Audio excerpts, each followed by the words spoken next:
ರಹಮತುಲ್ಲಾಹಿ ವಬರಕಾತು. ಸ್ನೇಹ ತುಂಬಿದ ಇಂದಿನ ಈ ಸಮಾರಂಭದಲ್ಲಿ ಅತ್ಯಂತ ಅಲ್ಲಾಹುವಿನೊಂದಿಗೆ ಬೇಡಿಕೊಳ್ಳುವಂಥ, ನಮ್ಮೆಲ್ಲರಿಗೂ ಹಿತವನ್ನು ಬಯಸುವಂಥ ನಮ್ಮೆಲ್ಲರ ಅತ್ಯಂತ ಪ್ರೀತಿಯ ಉಸ್ತಾದರವರು, ತಂಗಳ್ರವರು ಆದಂಥ ತಲಕಿ ತಂಗಳ್ರವರೇ, ನನ್ನ ಆತ್ಮೀಯ ಬಂಧು ಆದಂಥ, ಹಾಗೆಯೇ ನಮ್ಮೆಲ್ಲರಿಗೂ ಒಬ್ಬ ಈ ಭಾಗದ ಅತಿದೊಡ್ಡ ಗಣ್ಯ ವ್ಯಕ್ತಿಯಾಗಿ ದಕ್ಷಿಣ ಕನ್ನಡ ಜಿಲ್ಲೆಯಲ್ಲೇ ಮುಸ್ಲಿಂ ಸಮೂಹದಲ್ಲಿ ನಮ್ಮ ಆತ್ಮೀಯರು ಆದಂಥ ಕಣಚೂರು ಮೋಹನ್ ಹಾಜಿಯವರೇ, ಇನ್ನೊಬ್ಬ ಬಂಧು ಆದಂಥ ಶೇಖ್ ಬಾಬಾ ಹಾಜಿಯವರೇ, ಇನ್ನೊಬ್ಬ ಬಂಧು ಆದಂಥ ಎಚ್ ಮೊಹಮ್ಮದ್ ಹಾಜಿಯವರೇ, ನಾನು ಒಂದು ಚಿಕ್ಕ ವಾಕ್ಯದಲ್ಲಿ ಹೇಳದೆ ಸಾಧ್ಯ ಆಗುವುದಿಲ್ಲ. ಅತ್ಯಂತ ಹಸಿದ ವ್ಯಕ್ತಿಗಳಿಗೆ ಅನ್ನವನ್ನು ಕೊಟ್ಟಾಗ ಆದಷ್ಟು ಸಂತೋಷ ಆ ಮನುಷ್ಯನಿಗೆ ಆಗುತ್ತದೆಯೋ ಅಷ್ಟೇ ಒಂದು ವ್ಯವಸ್ಥೆಯನ್ನು ನಮ್ಮ ಮುಸ್ತಫಾ ನೈಮಿಯವರು, ದೀನಿ ಬಹಳಷ್ಟು ವಿಚಾರವಾಗಿದೆ, ದೀನಿ ಬಹಳಷ್ಟು ಇಲ್ಲಿ ಬಹಳಷ್ಟು ಬೆಳೆದು ನಿಂತಿದೆ. ಇದೆಲ್ಲಕ್ಕಿಂತ ಮಿಗಿಲಾಗಿ ಎಷ್ಟೋ ದೂರದ ಊರಿನಲ್ಲಿ ಹಾವೇರಿಯಲ್ಲಿ ಹೋಗಿ ದೀನಿಯನ್ನೇ ಗೊತ್ತಿಲ್ಲದ ಒಂದು ನಮಾಜ್ ಮಾಡಲಿಕ್ಕೆ ತಿಳಿದಂಥ ಆ ಜಾಗದಲ್ಲಿ ಹೋಗಿ ಈ ದೀನಿಯ ಬಗ್ಗೆ ಇಷ್ಟೊಂದು ಪ್ರಚಾರ ಮಾಡಿ ನಮ್ಮ ದೀನಿಯನ್ನು ಅಲ್ಲಿ ಹೋದವರಿಗೆ ಮಾತ್ರ ಗೊತ್ತಿರುತ್ತದೆ. ನಾನು ತುಂಬ ಬಲ್ಲವನು ಆ ಸಂಸ್ಥೆಯ ಬಗ್ಗೆ. ಅವರು ಅಣ್ಣ ತಮ್ಮಂದಿರು ಸಿದ್ದಿಕ್ ಮೊಂಡುಗಳಿರ್ಬೋದು, ಮುಸ್ತಫಾರವರು ಎಂಥ ಒಂದು ಅತ್ಯಂತ ಒಳ್ಳೆಯ ಕೆಲಸವನ್ನು ಮಾಡಿದವರನ್ನು ನಾವು ಯಾವತ್ತೂ ಮೆಚ್ಚಲೇಬೇಕು. ಅಲ್ಲಾಹ್ ಅವರಿಗೆ ಆರೋಗ್ಯ ಕೊಡಲಿ.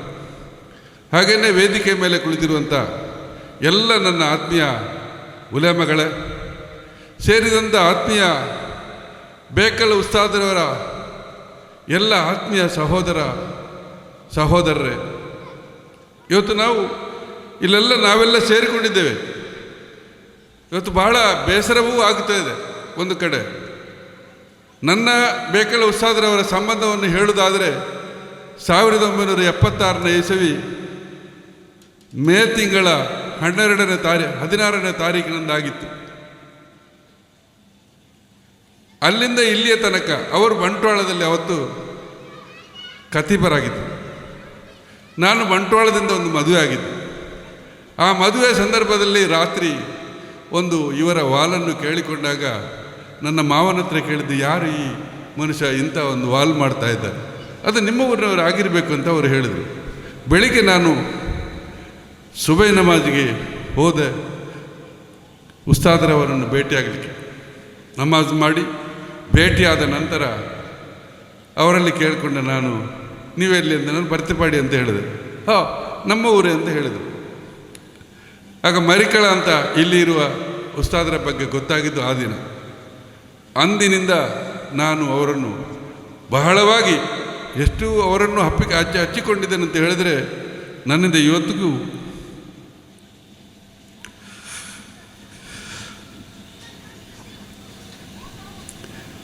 ನೆನಪಿಸಿಕೊಳ್ಳಿಕ್ಕೆ ಆಗುವುದಿಲ್ಲ.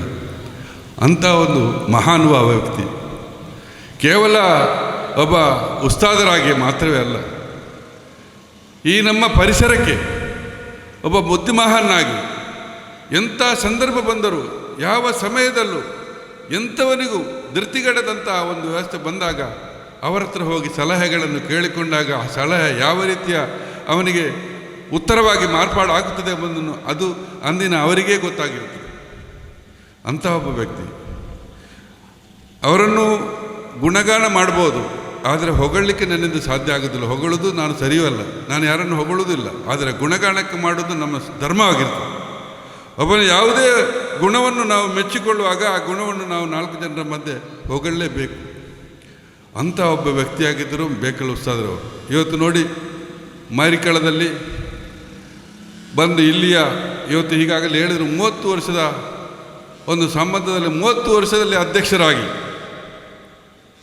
ಈ ಭಾಗದ ಪರಿಸರದ ಈ ಭಾಗ ಮಾತ್ರವೇ ಅಲ್ಲ, ದಕ್ಷಿಣ ಕನ್ನಡ ಜಿಲ್ಲೆಯಲ್ಲಿ ಮಾತ್ರವೇ ಅಲ್ಲ, ಕರ್ನಾಟಕ ರಾಜ್ಯದಲ್ಲಿ ಬೇಕಲ್ ಉಸ್ತಾದರವರಂಥ ಒಬ್ಬ ಆಲಿಮನ್ನು ಇನ್ನೊಬ್ಬ ಆಲಿಮ ಈ ಕರ್ನಾಟಕ ರಾಜ್ಯದಲ್ಲಿ ಇಲ್ಲ ಅಂತ ಹೇಳಲಿಕ್ಕೆ ಸಾಧ್ಯ ಆಗ್ತದೆ.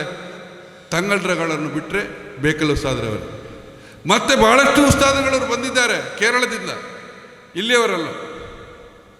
ಕೇರಳದಿಂದ ಬಂದವರು ಭಾಳ ದೊಡ್ಡ ದೊಡ್ಡ ಆಲಿಮಗಳಿದ್ದರು. ಆದರೆ ಕರ್ನಾಟಕದ ಆಲಿಮ್ ಅಂತ ಹೇಳಲಿಕ್ಕೆ ಒಂದು ದೊಡ್ಡ ಭಾಗದಲ್ಲಿ ನಮಗೆ ಹೆಮ್ಮೆ ಇದೆ, ಅದು ಬೇಕಲ್ ಉಸ್ತಾದರು. ಅವರ ಅಕಾಲ ಮರಣ ನಮ್ಮ ಎಲ್ಲರಿಗೂ ಬಹಳ ದುಃಖಕ್ಕೀಡು ಮಾಡಿದೆ.